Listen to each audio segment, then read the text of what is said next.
This will hopefully be a very easy project for those of us who even don't know how to sew that well. It's pretty simple.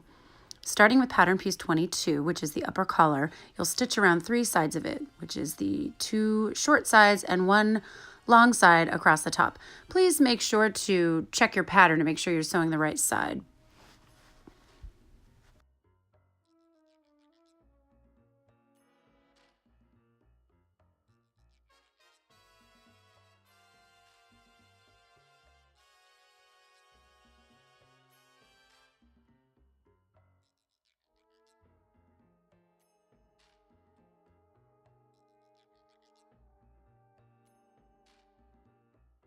Per many projects that we do, you will be trimming along the corners in order to turn them out cleaner.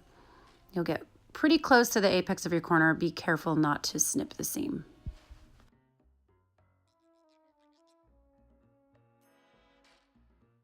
Once you've flipped them, have your iron handy so you can press each piece. Use a synthetic or a cotton setting depending on what fabric you're using, and plenty of steam.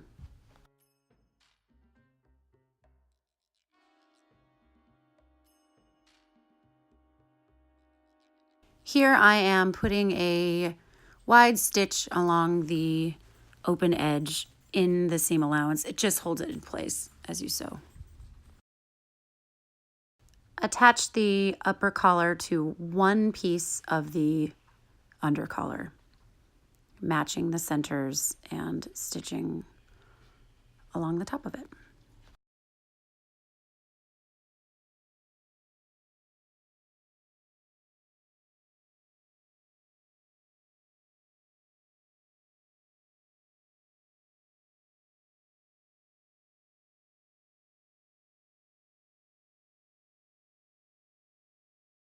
Next, you'll place your other under collar bit and match them up and stitch them together.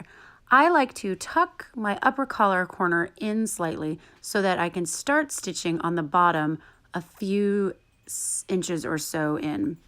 This helps me be able to turn that collar out and press that open seam closed.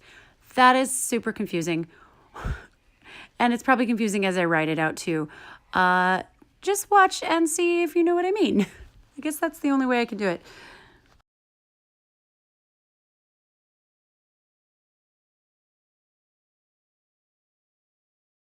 In making these tutorials, I realize why it is so intimidating to sew, especially if you are reading a pattern, because even though I'm familiar with language of the sewing world, I'm still very confused. So oftentimes watching people do it makes so much more sense.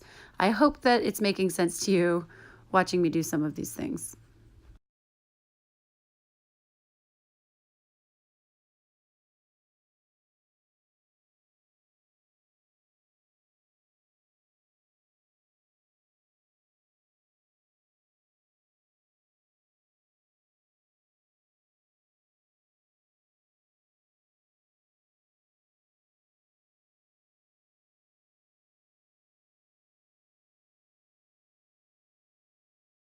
We make triangle notches in curves so that when you flip it inside out, the fabric can collect on the inside and have a place to go. It reduces bunching.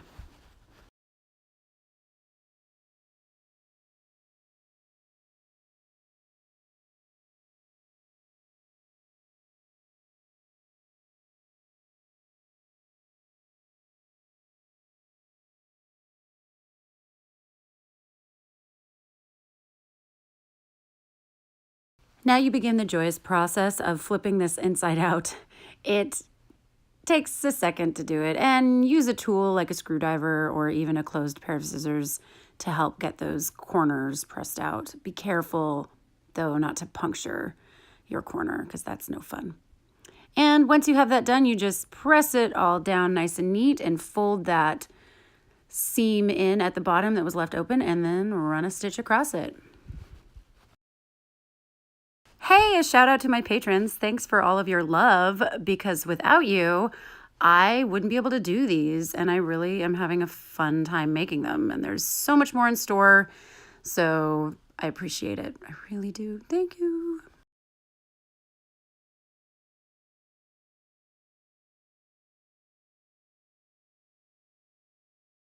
Look how easily and well that came together.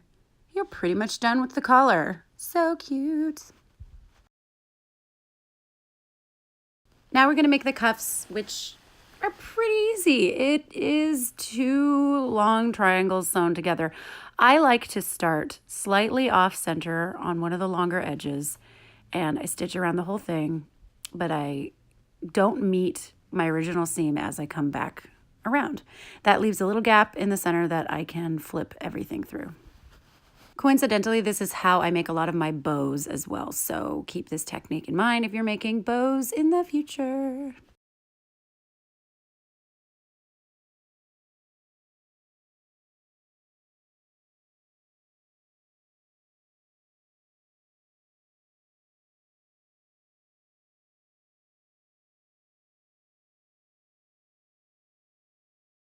Trim them corners, trim, trim, trim.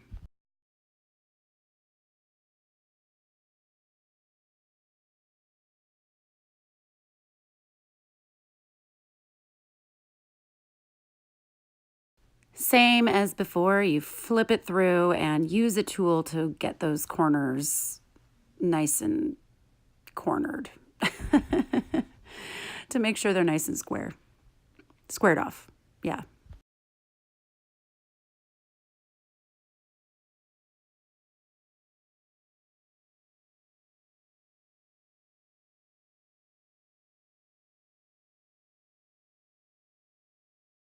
Once you have everything where you want it to be, press it with your iron and run a stitch along the gap so that it's nice and closed off. This is looking really good. We now have to put the closures on it. There are a couple different ways you can do this, snaps or Velcro or a snap button. I am choosing to make buttonholes. If you have a machine that does buttonholes, awesome. If not, this is a technique you can use with a straight stitch. Cut 2 small squares of fabric, preferably the same color as your cuffs. And I am putting fray check on it. I don't want to layer this up and make it bulkier, so a single layer of fabric will do just nicely.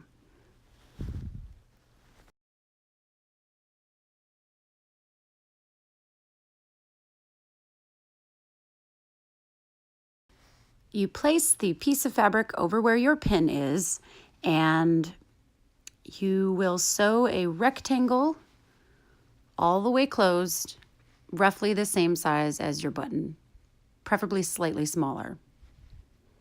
I know this sounds crazy, but it's totally amazing.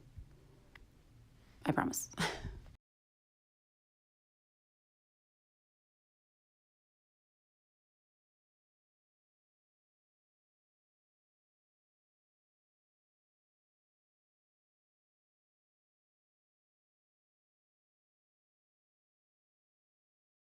Okay, here's the fun part.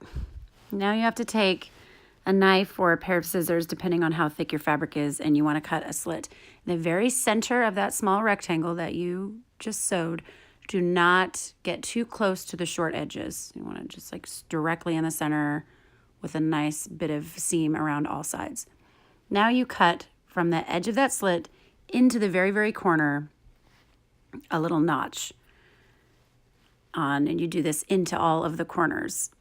And be very, very, very careful not to snip your seam. That's going to suck. And once that's all done, you push that little piece of fabric through and you'll have a nice buttonhole. All right.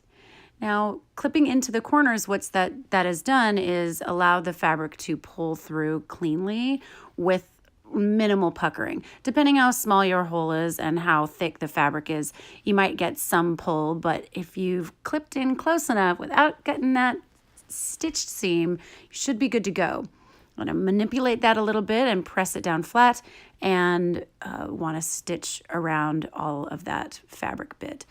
And then you have a gorgeous buttonhole that you did with a straight stitch machine. So for those of us who don't have zigzags, I don't have a zigzag machine, not an industrial one anyway. So oftentimes I do my buttonholes this way. Industrials, if you didn't know this, only ever do one thing. So that's fun. You spend thousands of dollars on a machine that can only do one thing, but they work like a charm and I love them.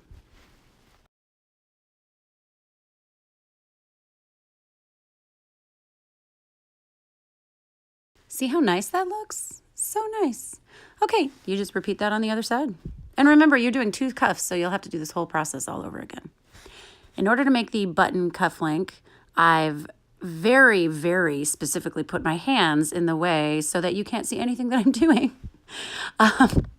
Sorry about that. I am just tying 2 buttons together, pretty much. That's all I'm doing.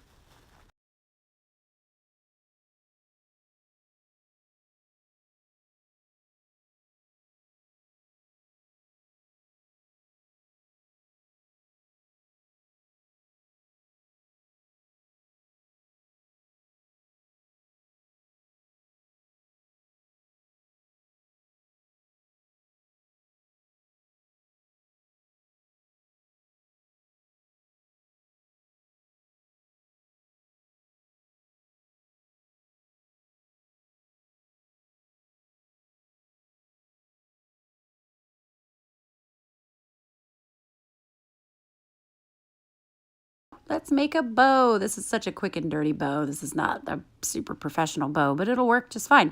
This is some neoprene I have, so it already has a bit of a stable factor to it.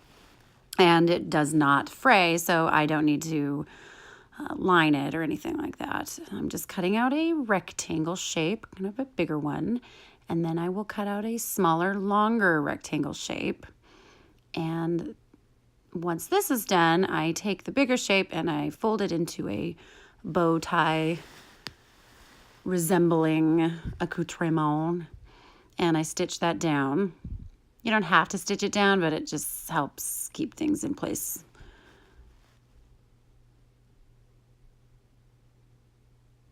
Next, I take the smaller piece and I fold it in a little bit and I wrap it around the center and I straight stitch it on the back side. There will be a little bit of seam allowance. That's fine. You trim that once you've got it all stitched.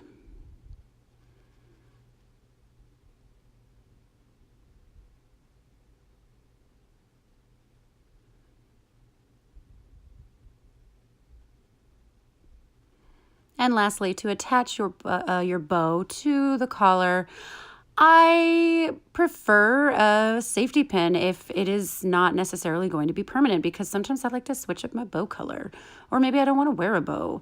So I just use a safety pin. But please feel free to stitch this down, whatever you prefer.